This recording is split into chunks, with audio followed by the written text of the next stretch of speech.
हे पहिल्यांदा आपल्याला पिको करायच्या आधी कापून घ्यावे लागतात, कारण याचे धागे हे बघा असे निघतात. त्यामुळे पहिले इथे तुम्हाला हे जे ग्राउंड असतो इथं आपल्याला कपडा अडकवायचं, त्यामुळे मी दाखवते. पहिले आता मी सुरुवात करते. पिको करून झालं आहे, आता पूर्ण साडी तयार नेसण्यासाठी. आता ब्लाऊज त्याचं शिवायचं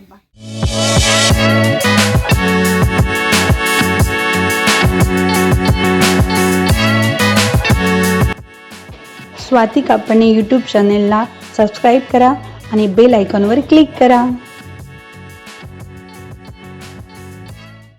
नमस्कार सर्वांना, स्वाती कापडणे यूट्यूब चॅनलमध्ये आपलं स्वागत आहे. तर मागच्या व्हिडिओमध्ये मी तुम्हाला साडीला फॉल कसा लावायचा ते शिकवलं आणि दाखवलं. बऱ्याच जणांना आवडलेलं दिसते, कारण त्याला व्ह्यूज चांगले आलेले आहेत. तर तुम्हाला याच्यापुढे मी बोलली पण होती, मी माझ्याकडे पिकोचं मशीन आहे, तर मी साडीला पिको कसा करते घरामध्ये. पिकोचं पण आहे आणि साधं आहे.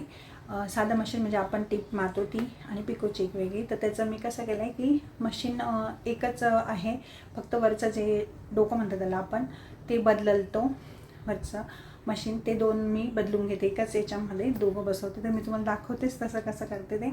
आता मी साडीला पिको कसा करते ते मी दाखवते. त्याच साडीला मी ज्याला फॉल लावला आहे त्याच साडीला पिको बाकी होता, त्याला मी तुम्हाला दाखवते. सुरुवात करते पिको लावायला. तर ही साडी तर तुम्हाला दाखवलंच होतं काल मी फॉल लावलेला हा आहे, फॉल लावून झालेला आहे. तर आता हे साडीचा जो भाग असतो काठाचा, काठ दोघं बाजूचे काठ, हे पहिल्यांदा आपल्याला पिको करायच्या आधी कापून घ्यावे लागतात, कारण याचे धागे हे बघा असे निघतात. त्यामुळे पहिले कापून घेतलं म्हणजे पिकोच्या मशीनमध्ये अडकत नाही. इकडचं पण एक तुम्हाला दाखवतो. हा दुसरा भाग पदरचा, याचं पण तसंच आहे. हे बघा का ह्याचे धागे निघालेले असतात. त्यामुळे आता हे मी खाली करायचं, जमिनीवर कापून घ्यायचं, म्हणजे सरळ कापलं जातं. तर मी आता हे जमिनीवर अंथरून घेते आणि मग दाखवते. हे बघा साडी अशी खाली करून घेतली आहे, आणि याचा आता सरळ भाग म्हणजे आपल्याला सरळ कापता येईल पिकोसाठी. हे पुढची पट्टी मी काढून घेते आणि हे सरळ कापून घेते.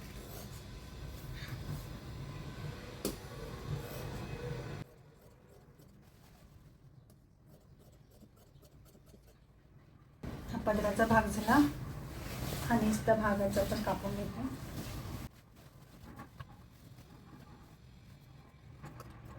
मग दुसऱ्या पण अशी सरळ कापून घेते.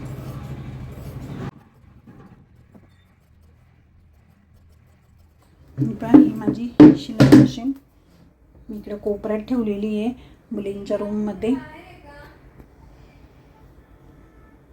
ही आहे साधी मशीन, हे पाय, आणि ही आहे पिकोची मशीन. हे बघा पिकोचं वेगळं असतं, हे खालचं तुम्हाला तर शिवताना मी दाखवतेच तसं. आणि हे मी दोन डोकं त्याचे वरचे हे बदलून घेते दरवेळेस. मशीनचा जो भाग आहे खालचा तोच राहतो, आणि हे बदलून घेते. तुम्हाला सांगितलं होतं मला पण शिवणकाम जमतं म्हणून हे असतंच. आणि घरात कपडे भरपूर फाटतात वगैरे, घरातलंच करते, बाहेरचं काही घेत नाही मी. आपलं माझेच पिको फॉल, माझ्या मुलींचे ड्रेस, कधी घागरा वगैरे पण शिवते. माझे ब्लाऊज नाही शिवत आता सध्या, पण मी पहिले शिवायचे. तर आता पिको करून घेते. हे पाहता, हे बदलताना हे वरचा भाग असा काढून घ्यायचा असतो, आणि मग याचं पिकोचं मशीन असं लावते. हे पण भरपूर जड असतं. हे असं बसवून घेतलं तर पिकोचं मशीन. तर आता दोरा वगैरे लावते, मी तुम्हाला दाखवते कसं पिको लावते. चला, मशीन लावून झाली पिकोची, आणि आता मी पिको करून घेते. आणि हा कापून घेतला आहे. आता या पदराच्या भागाला आहे कलर मरून, त्यामुळे मी धागा पण तोच घेतला आहे. नेसत्या भागाला वेगळा कलर आहे, पण तो दिसत नाही, त्यामुळे जो आपण दिसतो प्रथमदर्शनी जो भाग आहे पदराचा, जो भाग दिसेल, त्यामुळे हाच कलर चूज केला. आणि आता हा वरून मशीनवर लागतो, आणि बॉबिन केसमध्ये पण लागेल. खालून वरून पिको सेम कलरचं होईल, त्यामुळे आता मी पहिले बॉबिन भरून घेते. बॉबिन केस म्हणता येईल, आणि त्याच्यामध्ये हे टाकतात. तर त्याच्यात मी आता पहिले ह्या कलरचा दोरा हे भरून घेते.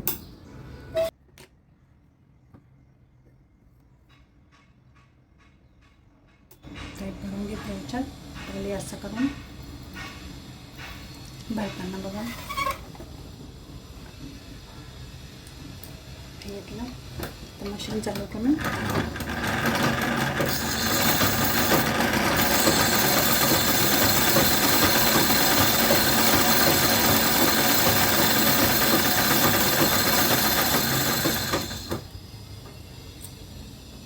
बघा कलरची भरून घेतली.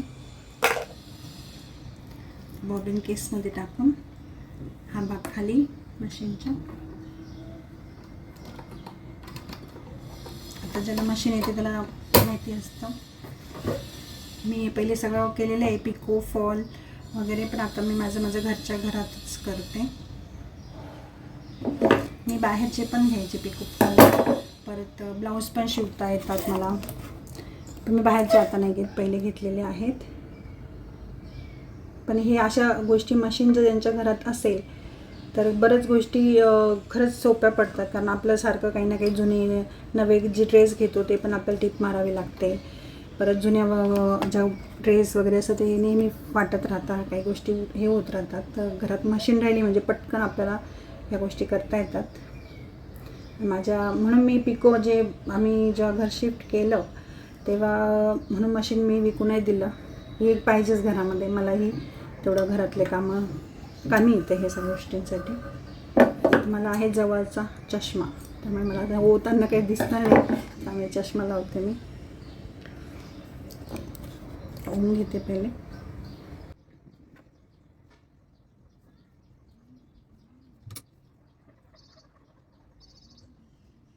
चष्मा असून सुद्धा व्हायला प्रॉब्लेम येतोय. होऊन घेतला आहे. आता खालचा धागा वरती आणण्यासाठी हे असं, हा खालचा धागा पण वरती आला.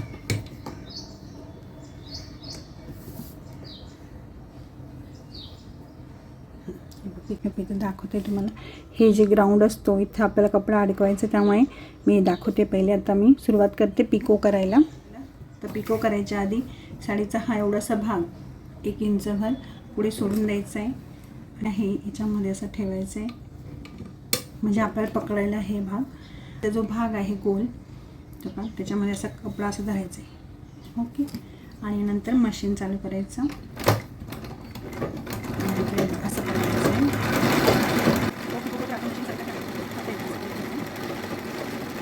अजून थोडं क्लोज दाखवतो.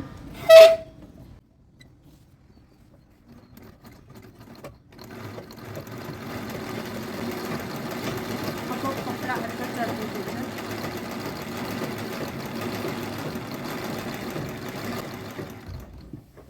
असं पूर्ण पिको करून घ्यायचं आहे. जर तुम्हाला समजत नसेल तर इथे परत एकदा दाखवते. इथे दिसते का त्याचा जास्त धागा निघतो याचा. तर थोडासा गोल राऊंड केलं तरी चालेल. पण आता पदर संपत आला आहे. हे पण तसंच फोल्ड करून घ्यायचं आहे शेवटपर्यंत आणि पकडायचं आहे.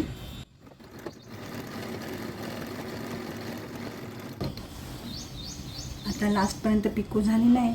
आता जो आपण स्टार्टला सोडला होता थोडा पदरचा भाग, हा बघा, हे जे सोडलं होतं ते आता परत आपल्याला घ्यायचं आहे.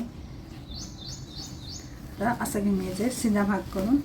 आता हा शेवटचा छोटासा, त्यामुळे तसंच जसं पिको केलं तसंच, फक्त थोडं मागून घ्यायचं म्हणजे पूर्ण पिको दिसेल.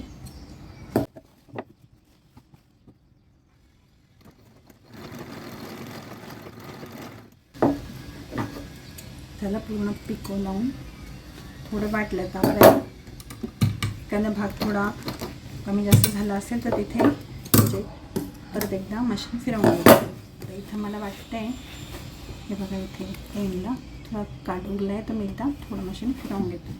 हे बघा पिको लावून झालं आहे.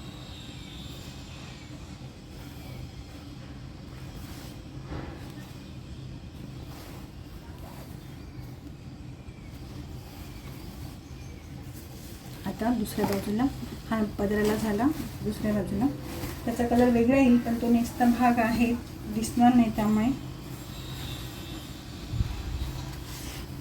आणि मी ते सांगायचं राहिलं, आता ही उलटी साडी धरली आहे पिको लावताना, सिलट साडी नाही. आता हा जो काठ आहे हा खाली जाणार आणि ही उलट साडी धरली आहे, उलट साडीवर असा इकडं पदर ठेवायचा आहे असा, म्हणजे इथून पिकोला सुरुवात करायची. तर तरी पण धागे निघत आहे तर मी थोडं मध्ये कापून घेते. जरी आपण एक कापून घेतली तरी पण सिल्क साडी असल्यामुळे त्याचे धागे बारीक बारीक निघत आहे. ते पुढचे फक्त मी कापून घेते कारण ते मशीनमध्ये अडकतात. तर सेम इथं पण थोडा भाग वर पुढे ठेवून द्यायचा आहे. साडी उलटा भाग घेतला म्हणजे पदर ह्या साईडला आहे, उलटी साडी असा पिको लावताना.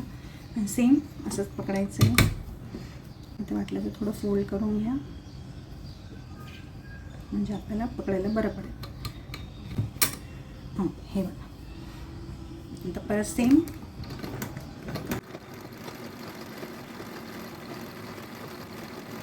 या बाजूला पण पिको करून झालं आहे. आता पूर्ण साडी तयार नेसण्यासाठी.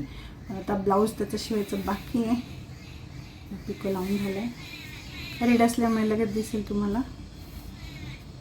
ते धागा कापून घेते.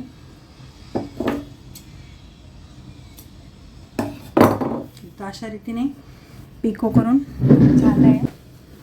तर माझ्याकडे दोघं मशीन असल्यामुळे मला हा प्रॉब्लेम येत नाही की मी साडे पिको खाल्लं बाहेर कधीच अजूनपर्यंत टाकले नाही आहे. बऱ्याच वर्षापासून माझ्याकडे दोघं आहेत. माझ्या मुली लहान होत्या तेव्हापासून. फक्त आता मी ब्लाऊज माझ्या घरात शिवत नाही, बाहेर टाकते. या बच्च्यामुळे पण बरेच पैसे वाचतात. समजा कोणाला घेता आलं मशीन तर एकदाच खर्च होतो. पण हे छोट्या गोष्टी शिकून घेतल्या तर आपल्या आता बरेच याचे रेट पण वाढले. तर आपल्या ह्या गोष्टी तरी आपण आपल्या घरातच करू शकू.